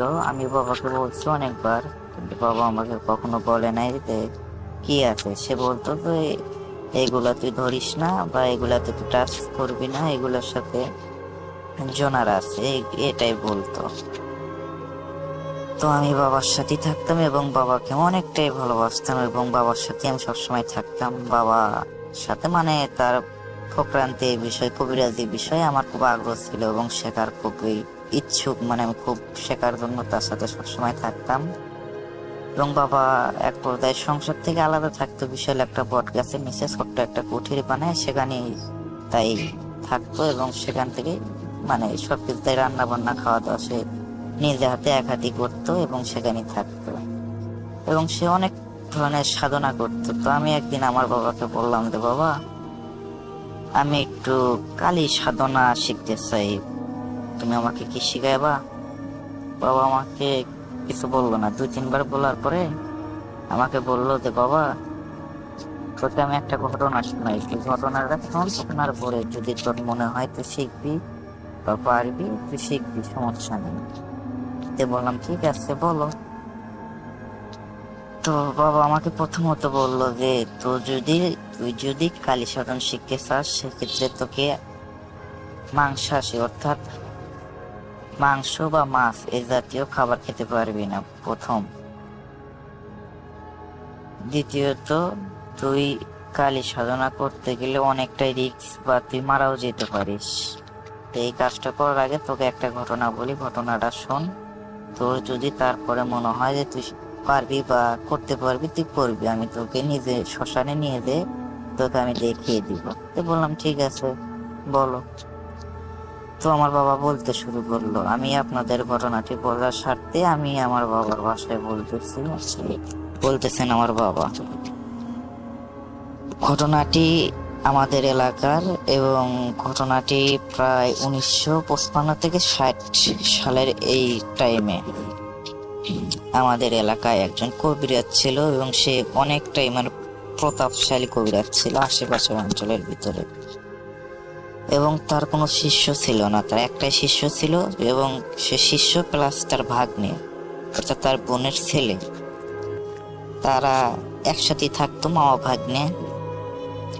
এইভাবে মানে যে ভাগ্নে অনেক কিছু শেখায় ভাগ্নেকে, ভাগ্নেও মামার থেকে অনেক কিছু শেখে, যেখানে যায় একসাথে নিয়ে যায়, দেখায় শেখায়। এইভাবে চলতে চলতে একদিন ভাগ্নে তার মামাকে বললো যে মামা, আমি একটু সাধনা শিখতে চাই। তো মামা বললো ঠিক আছে, তুই কি সাধনা শিখতে চাস বল, আমি তোকে শেখাবো। তো বললো যে আমি কালী সাধন শিখতে চাই।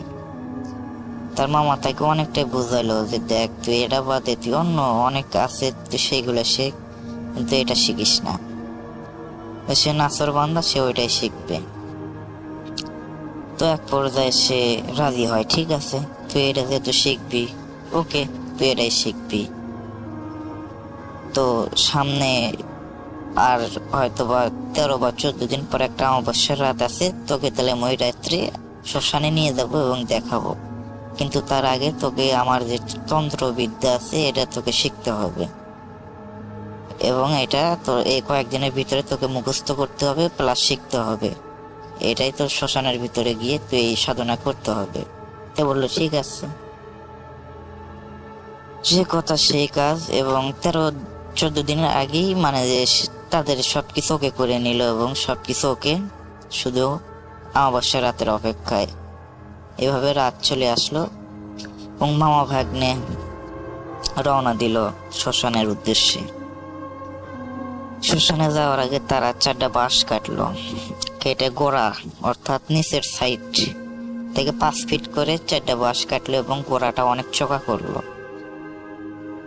একটা কাঁচি নিল, একটা কোদাল নিল, নেওয়ার পরে তারা শ্মশানের উদ্দেশ্যে রওনা দিল। অমাবস্যার রাত, অনেক অন্ধকার, অনেকটা ভয়ানক অবস্থা। এই অবস্থায় তারা রওনা দিল এবং এক পর্যায়ে শ্মশানে পৌঁছে গেল। যাওয়ার পরে ঠিক শ্মশানের মাঝ পয়েন্টে 4টা বাঁশ মানে কাটলো বা মানে পুতলো আর কি, এবং সেটা তন্ত্রবিদ্যা বলতেছে, এবং এই বাঁশটাকে মানে যে বাড়ি দিয়ে দিয়ে মানে নিজ দিক ডাবাচ্ছে। এইভাবে চারটা বাঁশ মানে চার জায়গায় চারটা বাঁশ গাড়লো, এবং একটা ঘরের মতো আর কি চারখানি চারটা বাঁশ গাড়ার পরে ওখানে ছিল কাশবন। আপনারা আশা করি কাশবন বুঝতে পারছেন, কাশবন কাকে বলে।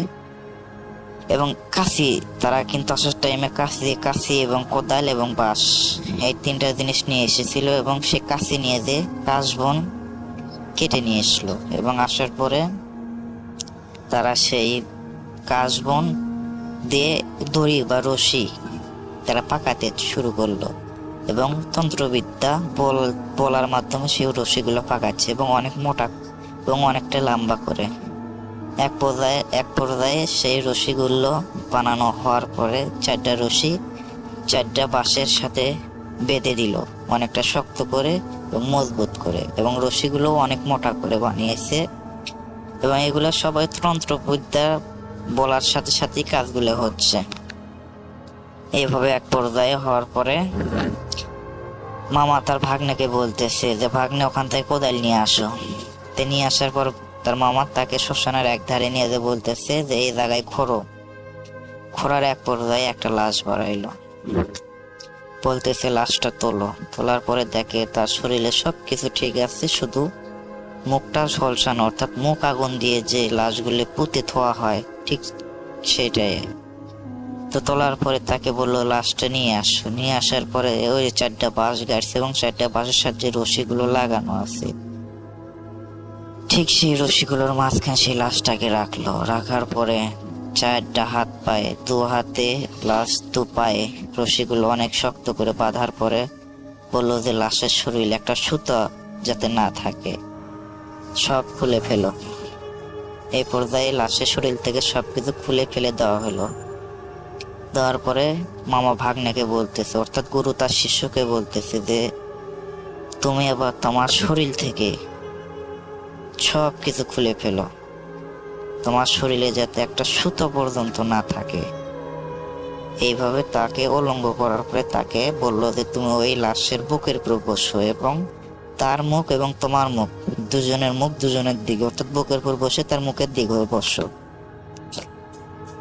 তো কথার সাথে কাজের সাথে ঠিক যেভাবে বললো সেইভাবে সে বসলো। বসার পরে তাকে বললো যে তোমাকে আমি এতদিন যে মন্ত্রটা শিখিয়েছি বা তন্ত্র মন্ত্র যাই শিখাই, এই বিষয়ে তুমি তো সবকিছু জানো বা শিখে গেছো।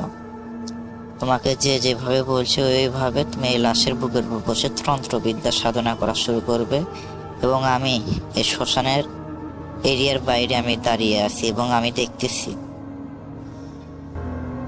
বলে তাকে গোল একটা কুণ্ডলি এঁকে তার মাছ পয়েন্টে তাকে মানে সেই জিনিসটাকে রেখে চতুর্দিকে গোল করে একটা কুণ্ডলি রাখার পরে বলল যে তুমি যদি কুণ্ডলি থেকে বাড়াও বা তার বুকের বুদ্ধে যদি নামো, তাহলে কিন্তু তোমাকে আমি বাঁচাতে পারবো না, আমি চাইলেও পারবো না।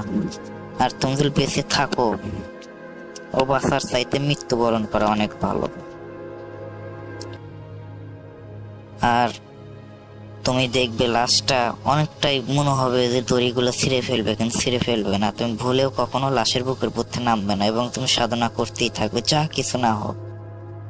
বলার পরে তাই শ্মশানের এরিয়ার বাইরে যে দাঁড়ালো এক জায়গায়। আমি আপনাদের বোঝার সুবিধার্থে আমি সে শিষ্যর যেভাবে বলতেছি আমি ঠিক সেইভাবে বলতেছি।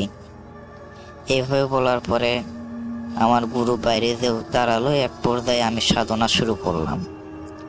এইভাবে শুরু করতে করতে এক সময় অনেকটা শ্মশানের ভিতরে ঝড় শুরু হয়ে গেল। অনেকটা ঝড় হওয়ার পরে এক পর্যায়ে অনেক কান্নার আওয়াজ শুরু হলো, অনেকটা ভয়ানক ভয়ানক আওয়াজ শুরু হলো। এক পর্যায়ে আমি দেখি আমার নিচে আমি যে লাশটার উপরে বসে আছি সে নড়াচড়া করতেছে এবং মশরামশরি শুরু করলো। এক পর্যায়ে সে চোখটা মেলালো এবং বড় বড় করে চায়া থাকলো আমার দিকে। এই পর্যায়ে আমি খুবই ভয়ে, আমার ভিতরে ভয় ঢুকে গেল এবং আমি অনেকটা ভয়ে সাধনাগুলো করতে লাগলাম এবং আমার গুরুর কথা ভাবলাম যে সে বলছে আমাকে নামা যাবে না, এবং নামলাম মরে যাবো এবং বাঁচবো না, আমাকে মেরে ফেলবে। এই পর্যায়ে আমি সাধনা শুরু করলাম সেই লাশটা বলতে থাকলো যে তুই আমার বুকের মধ্যে নাম, না হলে তোর বংশে কাউকে আমি বেঁচে থাকতে দিব না এবং তোকেও আমি বাঁচাবো না। এরকম অনেক কিছু বলতে থাকলো। এক পর্যায়ে শ্মশানের ভিতরে অনেক বড় বড় জীব জানোয়ার আসা শুরু করলো, হাতি, বাঘ, মহিষ, এইভাবে আস্তে আস্তে আস্তে আস্তে এগুলো যাওয়ার পরে এক পর্যায়ে মানুষ না কি বলবো, এটার কোনো ভাষা নাই, মানে অনেকটা ভয়ানক ভয়ানক অনেক কিছু আসা শুরু করলো এইভাবে আস্তে আস্তে, এবং অনেকটা আওয়াজ আমাকে হুমকি দামকি দিতে শুরু করলো। আমি সাধনা করতে আছি, সাধনা ছেড়ে উঠতেছি না। এবং এক পর্যায়ে আমার যে লাশের উপরে আমি বসে আছি সেই লাশটা এক পর্যায়ে মনে হচ্ছে যে তাই এই রশিগুলো টেনে ছিঁড়ে ফেলবে, এবং অনেকটা মশরামশরি শুরু করলো এবং আমাকে অনেকটা গালাগালি করা শুরু করলো এবং আমাকে হুমকি ধামকি দিতে শুরু করলো। এক পর্যায়ে শ্মশানের ভিতরে ঝড় এবং এরকম ভয়ানক অবস্থা। এই পর্যায়ে আমি সাধনা করতে আছি এমন টাইমে আমি দেখলাম যে আকাশ থেকে সুবিশাল একটা সাপ আমাকে খাওয়ার জন্য হা করে আমার দিকে চলে আসতেছে।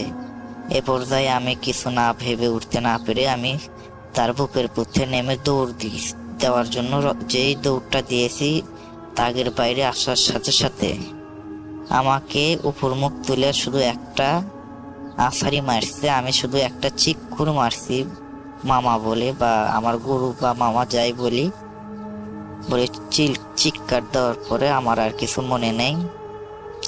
এরপরে আমি চোখ খুলে দেখি আমি আমার মামার বাসায় আছি এবং বা গুরুর বাসায় আছি, এবং আমি বললাম যে কি হয়েছিল আমার সাথে। বলার পরে আমার মামার যা বললো আমি আমার মামার বাসায় বলতেছি, বা গুরু বলি যাই বলি তার বাসায় বলতেছি। সে বলতেছে যে তুই যে সব কুণ্ডলের বাইরে চলে আসলি, আসার পরে তোকে তুলে একটা আশার মারছে এবং তুই একটা চিৎকার দিয়েছিস। ওই চিৎকারের আওয়াজ শুনে আমি দৌড় দিয়ে শ্মশানে যাওয়ার পর আমি দেখি যে তুই পড়ে আছিস এবং অজ্ঞান অচেতন অবস্থায়। আমি তোকে নিয়ে অনেক কষ্টে আমার বাসায় আসি এবং আমার যে জিনগুলো ছিল তাদের মাধ্যমে জানতে পারি যে তুই কুণ্ডলী বাইরে আসার পরে তোকে একটা জিন তোকে তুলে আছাড় মারছে, এবং যারা এসেছিল তারা সবাই তোকে মারার উদ্দেশ্যে, মানে যে আক্রমণ করতেছিল এর ভিতরে আমি চলে যাই এবং যাওয়ার পরে তারা তোকে কিছু করতে পারে না। আমি তোকে নিয়ে আসি, কিন্তু দুর্ভাগ্যবশত তোর মাঞ্জাটা ভেঙে গেছে। তুই আর জীবনে মাঞ্জা খাড়া করে হাঁটতে পারবি না। তুই হয়তো চলাফেরা করতে পারবি, কিন্তু তুই জীবনে আর মাঞ্জা খাড়া করে হাঁটা চলা করতে পারবি না। তুই আজীবনের মতো পঙ্গু হয়ে গেলি। এরপরে সে আর কখনো কবিরাজি শেখে নাই, বা কবিরাজি তন্ত্রবিদ্যা থেকে অনেকটা সে দূরে চলে যায়। এ পর্যায়ে সে তন্ত্রবিদ্যা এক পর্যায়ে ছেড়ে দেয় এবং তার যে মামা ছিল তার গুরু, তাই আর তাকে কিছু শিখে না। এ পর্যায়ে তাই সেইখানেই তাদের এই বিষয়টা সমাপ্ত করে আমার বাবা। এবং আমার বাবা বলে যে বাবা, শেখাটা বিষয় না, কিন্তু সাধনাটা অনেক কঠিন। তুই যদি কি মনে করিস তুই শিখবি, পারবি না, মৃত্যু অনিবার্য। তুই বেঁচে থাকলেও বেঁচে থাকার চেয়ে না থাকাটাই ভালো। তারপরে আমার বাবা ঘটনাটি সমাপ্ত করে, এবং এই ঘটনাটি যদি আমার সিলেক্ট হয়, আমার বাবার অনেক অনেক ঘটনা আছে। আমি এরপরে আর চাইতো ভয়ানক ভয়ানক ঘটনা আমি পাঠাবো। আশা করি ঘটনাটি আপনাদের ভালো লাগবে। তো আজকে এখানেই বিদায় নিচ্ছি। আসসালামু আলাইকুম।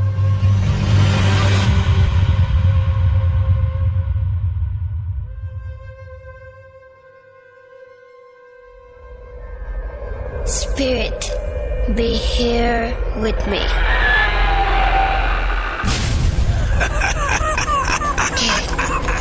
Get to me. Bhoot.com. The fear returns with Russell.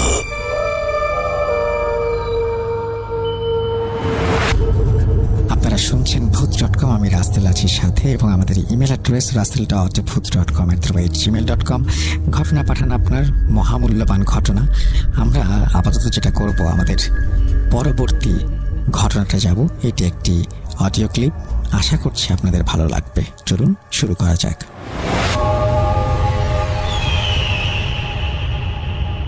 আসসালামু আলাইকুম রহমতুল্লাহ। রাসেল ভাই, আমি ঢাকা থেকে ফাহিনা জিনাত বলছি। আমার গল্পটা আসলে 2023-এ, তখন আমরা একজন গৃহকর্মী নিয়ে আমাদের বাসায়।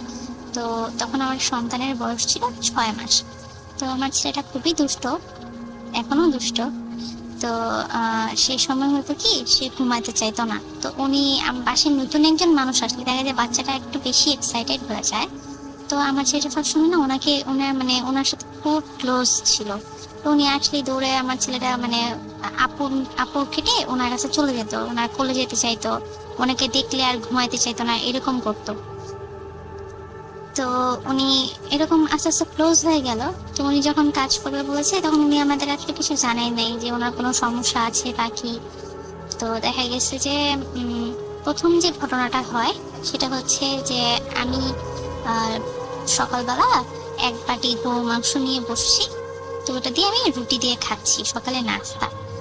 তো উনি ওই সময় ঘরে ঢুকছে ঘর মোছার জন্য। তো উনি দেখেই না রাগ করতেছে, ফস করতেছে। তো আমি ভাবলাম কি, উনি আমাদের সাথে খুব ক্লোজ ছিল। তো আমি ভাবলাম মনে হয় ভাইয়ের সাথে মনে হয় রাগারাগি করে আসছে, এই জন্য ফস করতেছে। তো আমি খাচ্ছি। তো এর মাঝখানে উনি আরেকবার ঘরে ঢুকে বলতেছে, আমারে দেখায় গরুর মাংস খায়, আমারে দেখায় খায়, কত বড় সাহস। হ্যাঁ, আমরা খাই না, আমরা গরিব দেখে নাকি, আমরা তো খাসি খাই, খাসি। উনি ঠিক এইভাবে খুবই রুড হয়ে আমার এই কথাগুলো বললো। তো আমি কথার আগা মাথা কিছুই বুঝলাম না যে কি হইলো, উনি হঠাৎ করে এই কথা বললো। তা আমি আর ওনারে কিছু জিজ্ঞেস করি নাই। তো উনি যখন যাবে তখন এমন কি হয়েছে, বাকি কোনো সমস্যা হয়েছে? না, কোনো সমস্যা হয়নি। উনি রাগ করে আমাদের বাসা থেকে তাড়াতাড়ি কাজ করে চলে গেল। এরপর দ্বিতীয় ইনসিডেন্ট যেদিন হয়, আমি আমার বাবুকে ঘুম পাড়াচ্ছি। তো উনি ওই সময় ঘর মুছতে হঠাৎ করে আমার দিকে তাকায় বিকট ভাবে একটা হাসি দেয়। তো উনি পান খায়। তো ওনার পুরো মুখ হচ্ছে লাল টকটকা হয়েছিল। আর উনি একদম শুকনা ছিলেন। তো আর মুখটা ওনার অনেক বড় ছিল। তো উনি হাসি দিলে বিকট লাগতো। উনি বিকট ভাবে হাসি দিয়ে আমাকে বলতেছে, আটরশিতে গেছিলাম চট্টগ্রামে। পরে একা বিড় করে ফস করে কথা, কথাগুলো না একদম ফস করে মনে কি সাপ কথা বলতেছে, এরকম ভাবে ফস করে কথা বলতেছে।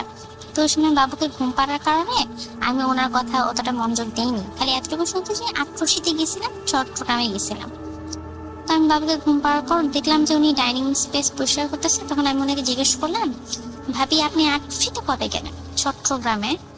আপনারাই কে বললো আমি চট্টগ্রামে গেছি? আমি তো কখনোই চট্টগ্রামে যাইনি। আমি বললাম, একটু আগে না আপনি আমাকে ঘরে বলে আসলেন যে আপনি বলো আটরশিতে গেছিলেন, চট্টগ্রামে গেছিলাম। তো উনি আমার দিকে না কিছুক্ষণ তাকাইলো, তাকানোর পর উনি চুপ করে ঘর মুছতেছে। উনি আমাকে একদম গোস্ট করে দিল। তো আমি যখন দেখলাম যে উনি আমাকে ইগনোর করতেছে, তা আমি আর ওনার সাথে কোনো কথা বাড়াইলাম না। তো ওই দিনের ইনসিডেন্টটাও গেল। এরপরে একদিন হলো কি, আমার বাসায় আমার চাচি শাশুড়িরা আসছে বেড়াতে। তো আমি একদিন গরুর মাংস রান্না করছি। গরুর মাংস রান্না করার কারণে তো উনি রান্নাঘর পরিষ্কার করতেছে আর আয়সা রাগ দেখাইতেছে আমার সাথে। রাগ দেখাইতেছে কত বড় সাহস হয়ে গেছে, আমার দেখায় এতদিন গরু গোস খাইছে, আজকে গরু গোস রান্নাই রয়েছে, এগুলো বলতেছে। তো আমি বললাম যে কি ভাবি, কি হয়েছে, কোনো সমস্যা হয়েছে? তোর কত বড় সাহস, তুই গরুর মাংস রান্নাস? আমাকে সে ধমকাইতেছে আমি কেন গরুর মাংস রান্না করছি। আমার চাচি শাশুড়ি বলতেছে, আপনার কি কোনো সমস্যা হয়েছে? সমস্যা হইব না, আমারে খালি মারে, ওর লেগে আমি খালি মাইর খাই। আমারে ওই দিনও মারছে, ওই দিনও গরু আমার দেখায় গরুর মাংস খাইছে, ওই দিনও আমার মারছে, আজকেও আমার মারছে, আমার সমানে আমার পিঠের মধ্যে বাড়ি মারতেছে। হ্যাঁ, আমার দেখায় কিলিয়ে খাইব। তো উনি এই ধরনের কথাগুলো আমার বলতেছে। তো আমরা না ওই সময় আমার চাচি শাশুড়ি বুঝতে পারছি যে ওনার হয়তো বা উপযুক্ত কোনো সমস্যা আছে। তো এই জন্য তখন উনি বলতেছে, আচ্ছা ছোট বাচ্চা মানুষ তো বুঝতে পারে নাই, ভুল করে ফেলছে। আচ্ছা আপনি কি লাগবে আপনি বলেন, কি হইলে আপনি ঠান্ডা হবেন বলেন। তখন বলতেছে আমার আদা রসুন দিতে হবে। আমার চাচি শাশুড়ি বললো, আচ্ছা ঠিক আছে, আপনাকে যাওয়ার সময় আদা রসুন নিয়ে যান। পরে আমি ওই দিনের মতন আদা রসুন দিয়ে দিলাম। আমি ওই দিন এত ভয় পাইছি যে আমার কথা, আমার ছোট বাচ্চা ঘরে উনি এরকম করতেছে, এটা যদি আমার বাচ্চার উপরে এফেক্ট হয়। তা আমি এগুলা নিয়ে খুব বেশি ভয় ঘাবড়ে গেছি, কারণ আমি ছোট থেকে বড় হয়েছে, কখনো এরকম কোনো কিছু ফেস করিনি। এরপরে আরেকদিন ঘটনা হলো যে ঈদের দিন। তো ঈদের দিন তো যারা হচ্ছে কোরবানি দেয় তারা জানবেন যে ঘরে গরুর মাংস থাকে, বট থাকে, কিছু মহিলা এসে বট পরিষ্কার করতেছে, কিছু মহিলা গরুর মাংস বন্টন করতেছে, কিছু গরুর মাংস করতেছে। সারাদিন তো এগুলো দিয়েই কাজ থাকে। তো আমার নানু ওই দিন হচ্ছে রান্নাঘরে বসে বটগুলো পরিষ্কার করতেছে। তো উনি হচ্ছে সিঙ্কে দাঁড়ায় দাঁড়ায় থালা বাসন মাজতেছে। অল অফ সাডেন মন জানি কি হয়ে গেল, উনি এত রাগ করতেছে, রাগ দেখে উনি ঘর থেকে বের হয়ে চলে গেছে বাসা থেকে। উনি ঈদের মধ্যে যে আমরা গরুর মাংস গরিবদের জন্য আলাদা করে রাখি, তা আমি ওনাকে বললাম, ভাবি আপনাদের তো নিয়ে যান। বলে কি লাগবে না, বলে কিনা আমরা খাই না গরুর গোশ। এই কথা বলে উনি চলে গেছে। পরে ফোন দিয়ে উনি ফোনও ধরে না। 1 সপ্তাহ পর কি 8 দিন 9 দিন দিয়ে উনি আমাদের বাসায় আসছে। বাসায় আসার পর বললাম যে কি হইলো ভাবি, আপনি এতদিন কই ছিলেন? আপনাকে ফোন দিয়ে আপনি ফোনও ধরেন না। আমার তো ছোট বাচ্চাকে নিয়ে তো আমি ঘরে এতগুলো কাজ করতে পারি না। আপনার কি হয়েছিল? তখন বলে আমাকে ধাক্কা দিয়ে সিঁড়ি থেকে ফেলে দিছিল, কারণ আপনি ওইদিন বট নিতেছিলেন আপনারা, আমি ওখানে দাঁড়া থালা বাসন গুলো মাজছি, আমাকে সিঁড়ি থেকে ধাক্কা দিয়ে ফালাই দিছিল। আমার হাত ব্যথা হয়ে গেছে, এই দেখেন আমার হাত পা সব নীল হয়ে আছে। আসলে তার হাত পা পিঠ এগুলো নীল হয়েছিল, কারণ ওনাকে নাকি অনেক মারছে। তখন আমরা বললাম যে আপনার কি উপর দিয়ে সমস্যা আছে? এটা কবে থেকে? বলে ছোট থেকেই নাকি ওনার এরকম, আর ছোট থেকে উনি গরুর মাংস খাইতে পারে না। ছোট থেকে। আর কেউ যদি গরুর মাংস খায় আর এই স্মেলটা যদি সে নেয়, তাহলে নাকি তাকে মারে ছোট থেকে। তো এরপরে আমরাও অনেক টিয়া করে ওনাকে না করে দিছি, কারণ আমার ঘরে ছোট বাচ্চা, আমার শাশুড়ি, আমি আর আমার বাচ্চা সারাদিন বাসায় থাকি, আর আমার হাজবেন্ড আর হচ্ছে আমার শ্বশুর আব্বা থাকে জবে। তো দেখা যায় যদি কোনো সমস্যা হয়ে যায়, এই সমস্যার কথা ভেবে আমরা ওনাকে না করে দিছি। এই ছিল আমার ঘটনা। জানি না কতটুকু ভয়ঙ্কর, কিন্তু ওই দিনগুলো যখন আমাদের সাথে কাটছে তখন আমরা আসলে অনেক আতঙ্কে, অনেক ভয়ে ছিলাম যে আমাদের উপর এটার এফেক্ট পড়বে কি না। ঘটনা ভালো লাগলে অবশ্যই শেয়ার করবেন। সবাইকে আমার তরফ থেকে আসসালামু আলাইকুম। Welcome back. আপনাদের সবাইকে স্বাগত জানাচ্ছি আমি রাসেল। আশা করছি আপনারা সবাই ভালো আছেন, ভালোর দলে আছেন। আমিও ভালো আছি, ভালোর দলে আছি। আর এই ছিল আমাদের আজকের এপিসোড। যদি ভালো লাগে অবশ্যই আমাদের জানাবেন, যদি ভালো না লাগে সেটাও আমাদেরকে জানাবেন। আমরা বিদায় নিচ্ছি, ফিরে আসবো আবারও আগামী সপ্তাহে। সেই পর্যন্ত সবাই ভালো থাকুন, সুস্থ থাকুন, মোস্ট ইম্পর্টেন্টলি ভূত.com এর সাথে থাকুন। আল্লাহ হাফেজ।